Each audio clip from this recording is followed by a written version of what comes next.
Hello guys, welcome back to जिक्रास world. आप सब कैसे हो, कहाँ से हो, कमेंट सेक्शन में ज़रूर बताना। सो गाइस, आज हम लोग क्लीन कर रहे थे ये हमारा किचन वाला कबोर्ड और किचन के ऊपर जो हमारे एक्स्ट्रा जो ड्रॉवर है जहाँ हम लोग एक्स्ट्रा सब सामान रखते हैं वो सब कुछ हम लोग आज क्लीन कर रहे थे। क्योंकि कबोर्ड इतना मेशी हो रहा था कि कुछ भी सामान हमें मिल भी नहीं रहा था और ठीक से अच्छा भी नहीं लग रहा था, तो सोचा कि आज अच्छे से क्लीनिंग कर देते हैं। तो जो कुछ भी हम जो सामान नहीं यूज़ करते वो हमने साफ़ कर करके ऊपर जो हमारा एक्स्ट्रा ड्रॉवर है उसमें रख दिया और जो यूज़ करने वाली चीज़ें थी वो हमने नीचे ले ली। और कबोर्ड में तो हम लोग ये जो मंथली राशन होता है वही सब कुछ रखते हैं। तो यहाँ पे तो रेगुलर हम साफ़ करते ही रहते हैं। जब मंथ में हम लोग जो सामान लेकर के आते हैं वो तब भी साफ़ हो जाता है, लेकिन सोचा कि अभी कर ही देते हैं क्योंकि मुहर्रम में हम सब लोग सब शाम को नियाज़ के लिए कुछ ना कुछ बनाते थे तो थोड़ा बहुत मेशी हो जाता था, तो तब टाइम नहीं रहता था। तो सोचा कि अब हम लोग सब कुछ क्लीन कर लेते हैं। तो दोपहर तक में हमने सब कुछ क्लीन कर दिया। शाम को मैंने ये पनीर की तरकारी और नान बनाई थी। नान में फर्स्ट टाइम ट्राई कर रही थी और ये जो पनीर है वो भी मैंने घर पे ही बना दिया था। एक्चुअल में हुआ इस तरीके से था कि जो दूध है वो मेरे से फट गया था, टाइम पे गर्म नहीं हुआ था इस वजह से, और फिर दूसरे दिन लाइट भी चली गई थी तो दूध है जो बिगड़ गया था फ्रिज में रहकर भी। तो सोचा कि मैं पनीर ही बना लेती हूँ। मैंने फर्स्ट टाइम ट्राई किया था तो अच्छे से बना, तो सोचा ही लेती हूँ। तो सबसे पहले मैंने मैदे का आटा लिया है, उसमें मैंने नमक डाल दिया और ऑयल ऐड कर दिया। और उसका आटा है जो हमें बहुत ही ढीला नहीं गूंदना, एकदम कठिन भी नहीं लेकिन बहुत सॉफ्ट भी नहीं। इस वजह से मैंने मीडियम रेंज में मैंने आटे को गूंद लिया था और 1 कलाक के लिए मैंने उसको रेस्ट करने रख दिया था। फिर तब तक मैंने सब्ज़ी की तैयारी कर ली। तो सबसे पहले मैंने प्याज को काट करके अच्छे से तल लिया और फिर टमाटर और मिर्ची को भी तल लिया।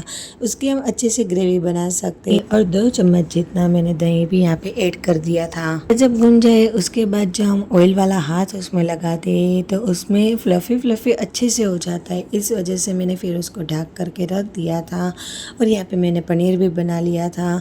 पनीर के अंदर मैंने 1 नींबू और थोड़ा विनेगर होता आप वो भी डाल सकते हैं और अच्छे से उसको हिला करके फिर वो जब तक ऊपर ना आ जाए पूरा पनीर तब तक हिलाना और फिर अच्छे से कुछ वजन रख करके फिर उसको रेस्ट करने भी दे देना, तो अच्छे से वो इसका शेप भी आ जाता है। फिर मैंने एक कढ़ाई के अंदर थोड़ा सा ऑयल ऐड कर दिया और बटर ऐड कर दिया और फिर उसमें मैंने खड़े मसाले, धनिया पत्ता, कड़ी पत्ता और फिर मैंने उसमें डाल दिया थोड़ा सा अदरक लहसुन का पेस्ट और फिर जो मैंने ग्रेवी बनाई थी उसे मैंने ऐड करके अच्छे से हिला लिया। वो सब की अच्छे से भुनाई हो गई। उसके बाद में हम जो रेगुलर जो हमारे पास मसाले होते हैं वो सब कुछ मैंने ऐड कर दिए, नमक, हल्दी, धाना जीरा, लाल मसाला और मेरे पास थोड़ा एक्स्ट्रा जो मेरा स्पेशल मसाला है वो भी मैंने ऐड कर दिया था।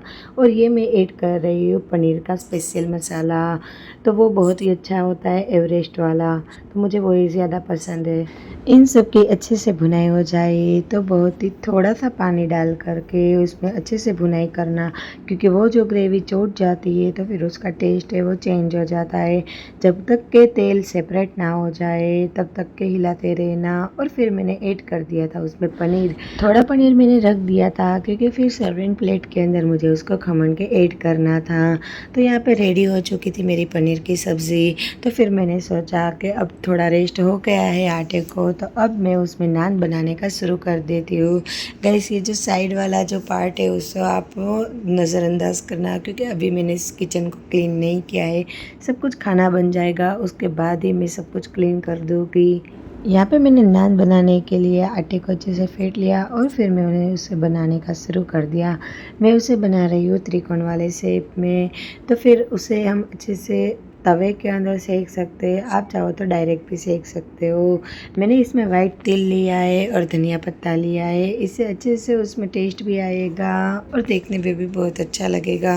नेक्स्ट वीक तो मेरे पापा मम्मी भी आ गए थे, तो मैं गई थी उनको एक दिन के लिए मिलने। बहुत अच्छा लगा था। मॉर्निंग में गई और नवाज़ और मेरे भाई वो सब लोग उनको अहमदाबाद एयरपोर्ट पे पिकअप करने के लिए गए थे।